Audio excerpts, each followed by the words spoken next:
बिस्मिल्लाहिर्रहमानिर्रहीम, अस्सलाम वालेकुम। मैं सरवत वलीम हूँ और आप लोग मेरा यूट्यूब चैनल देख रहे हैं। नाज़रीन, बीआरटी मंसूबा पेशावर, आप सबको याद होगा कि ये मंसूबा उस वक्त शुरू हुआ था जिस वक्त तनकीद का सामना करना पड़ा था शहबाज शरीफ साहब को अपने मेट्रो बस मंसूबे लाहौर के हवाले से। उस वक्त तहरीक इंसाफ ने इसके ऊपर बड़ी तनकीद की थी कि बेजा वसाइल का इस्तेमाल किया गया, बेजा आवाम के पैसे को खर्च किया गया, लेकिन इस मंसूबे से वो अफादियत हासिल नहीं की जा सकी जो कि होनी चाहिए थी। जब फिर तहरीक इंसाफ गवर्नमेंट का हिस्सा बनी केपीके के अंदर, उस वक्त इन्होंने बीआरटी मंसूबा पेशावर जो है उसको शुरू किया। बीआरटी मंसूबे के तहत पेशावर के अंदर ट्रांसपोर्ट के सिस्टम को कंट्रोल करना, आवाम के लिए बड़ा रिलीफ फराहम करने के मुतरादिफ था कि वहाँ पर ट्रैफिक को कंट्रोल किया जा सके, क्योंकि अमूमन जो बसों के मंसूबे होते हैं वो उसी वक्त सामने आते हैं जब हमारे यहाँ ट्रैफिक का निज़ाम धर्म भरम होना शुरू हो जाता है। जब बेजा ट्रैफिक या बेजा गाड़ियाँ नज़र आना शुरू हो जाती हैं तो कुछ इस तरह के मंसूबे सामने लाए जाते हैं जिससे आवाम जो है मुश्किल में ना आ सके और मुतबादिल ज़राए का इस्तेमाल किया जा सके या उनको इख्तियार किया जा सके। बीआरटी मंसूबा पेशावर भी इन्हीं में से एक था जिसके अगेंस्ट तहरीक इंसाफ के मुखालिफ जो नून लीग है या दीगर जमातें थीं वो ये बात करती थी कि इस मंसूबे के अंदर गबन हुआ है, फ्रॉड हुआ है, इसके अंदर अवामी पैसे का बेजा बेदरेक तरीके से इस्तेमाल किया गया है। केपीके की जो इन्वेस्टिगेटिव टीम थी इसने इस मंसूबे के ऊपर पूरी तहकीकात की और अब तहकीकात मुकम्मल करने के बाद एक रिपोर्ट तैयार कर ली गई है। बहुत बड़ी खबर यह है कि बीआरटी मंसूबा केस दोबारा से खोल दिया गया है जिसके अंदर इस तहकीकाती रिपोर्ट को शामिल किया जाएगा। अब ये रिपोर्ट क्या कहती है? ये एक बहुत बड़ी चार्जशीट है तहरीक इंसाफ या इमरान खान साहब के खिलाफ, क्योंकि इमरान खान साहब ने हमेशा सच्चाई की बात करते हैं या हमेशा खुददारी का अलम उठाते हैं और हमेशा आवाम के रिलीफ या आवाम के पैसे या आवाम के वसाइल को बचाने के हवाले से जाने जाते हैं। बीआरटी मंसूबे के ऊपर जो तहकीकाती रिपोर्ट है वो ये कहती है सबसे बड़ा जो एक सामना करना पड़ेगा इस गवर्नमेंट को, केपीके की गवर्नमेंट को, उसमें ये चीज़ शामिल है कि एक मंसूबा जो कि 40 अरब की लागत से शुरू होना था 70 अरब रुपए को भी क्रॉस कर गया। ये बहुत बड़ा इल्ज़ाम है जो कि इस रिपोर्ट के अंदर केपीके की गवर्नमेंट के ऊपर लगाया गया है बीआरटी मंसूबा पेशावर को लेकर। दूसरी बात यह है कि इस मंसूबे के हवाले से जिस कंपनी के बारे में आता है कि सबसे कम ऑफ़र दी उसने, उसी को ये रिपोर्ट बताती है कि अब तक सबसे ज़्यादा मुनाफा उसी कंपनी को दिया जा रहा है। अब ये रिपोर्ट क्या कहती है, ये केस जो दोबारा खुला उसके अंदर क्या चीज़ें शामिल हैं? बहुत बड़ा जो मामला है या गिरद घेरा तंग होगा वो परवेज़ खटक साहब जो इस मुल्क के साबिक वज़ीर दिफा रह चुके हैं, उनके ख़िलाफ़ ये केस शुरू होगा, क्योंकि परवेज़ खटक साहब के ने ही इसको शुरू कराया था और ये उन्हीं के ख़िलाफ़ एक बहुत बड़ी चार्जशीट है। उसका दिफा परवेज़ खटक साहब भी करते रहे बीआरटी पेशावर का, और परवेज़ खटक साहब की गिरफ़्तारी के बहुत ज़्यादा रोशन में कहूँगी इम्कानात मौजूद हैं। सिर्फ इसके नरगे में सिर्फ परवेज़ खटक साहब नहीं आएंगे, बहुत सारे सीनियर ब्यूरोक्रेट्स हैं जो इसमें शामिल हो सकते हैं।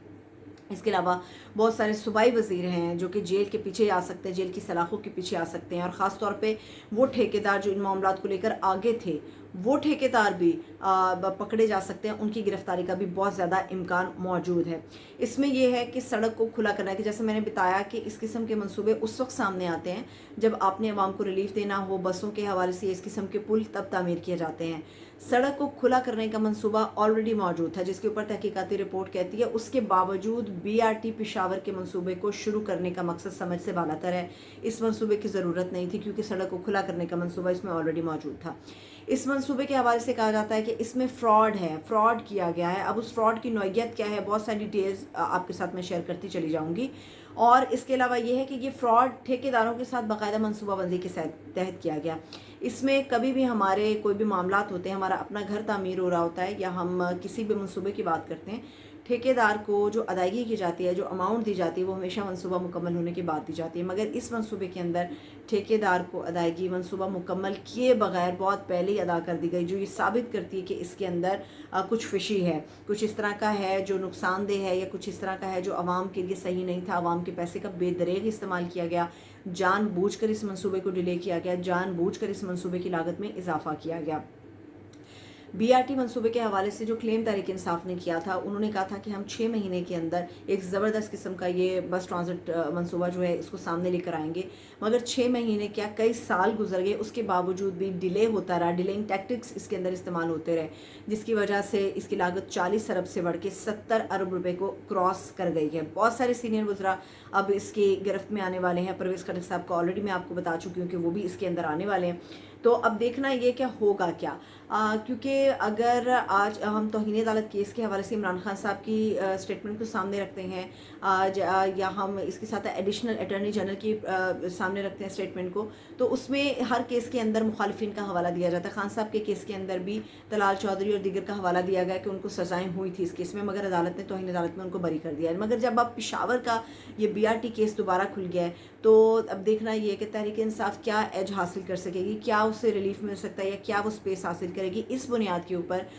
کہ لاہور کے اندر جو میٹرو بس کا منصوبہ شروع کیا گیا ہے، لاہور کے اندر جو اورنج ٹرین کا منصوبہ شہباز شریف صاحب نے شروع کیا تھا، اس کی لاگت کیا تھی، کہاں تک وہ پہنچا،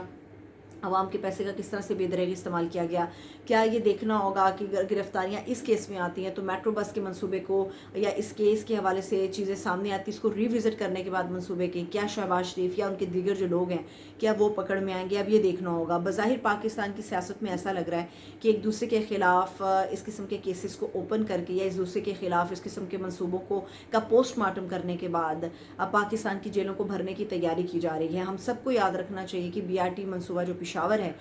اسے ورلڈ ریسورسز کی طرف سے، ورلڈ ریسورسز انسٹیٹیوٹ ہے WRI، جس کی طرف سے سال 2022 میں ایوارڈ کے لیے نامینیٹ کیا گیا تھا، اور 122 سے اباو ایسے سٹیز تھے جن کے اندر ایسے بڑے منصوبوں کو اکٹھا کیا گیا تھا۔ ٹاپ 5 کی جو لسٹ تھی اس کے اندر بی آر ٹی منصوبہ پشاور شامل ہوگا۔ کیا یہ چیز عمران خان صاحب یا ان کی گورنمنٹ جو KPK کے اندر ہے اس کو ریلیف فراہم کر سکے گی یا نہیں کر سکے گی؟ اب دیکھنا یہ ہے کہ بی آر ٹی کے بعد کون کون سے مزید کیسز ہیں جو خان صاحب کی گورنمنٹ یا خان صاحب کے خلاف اوپن ہونے جا رہے ہیں، کیونکہ ہم سب جانتے ہیں کہ خان صاحب ہوں یا ان کے دیگر بڑے دوسرے سینئر قیادت کے اندر لوگ موجود ہوں، ان کے خلاف FIRs کاٹی گئی ہیں، ان کے خلاف مقدمے بنے ہیں، اور اس کیس کی بنیاد پر کیا موجودہ گورنمنٹ نے جو منصوبے اپنے پنجاب کے اندر شروع کیے تھے وہ بھی اوپن ہو جائیں گے۔ لیٹس سی، اور دیکھتے ہیں کہ کیا ہو سکتا ہے پاکستان کی عوام کے لیے، کیا ہوگا، کیا سیاستدان اسی طرح سے جھگڑتے رہیں گے یا عوام کی ریلیف کے لیے کچھ مل بیٹھ کر بھی فیصلہ کریں گے۔ ولاگ پسند آئے تو لائک کیجیے گا، خیال رکھیے، خدا حافظ۔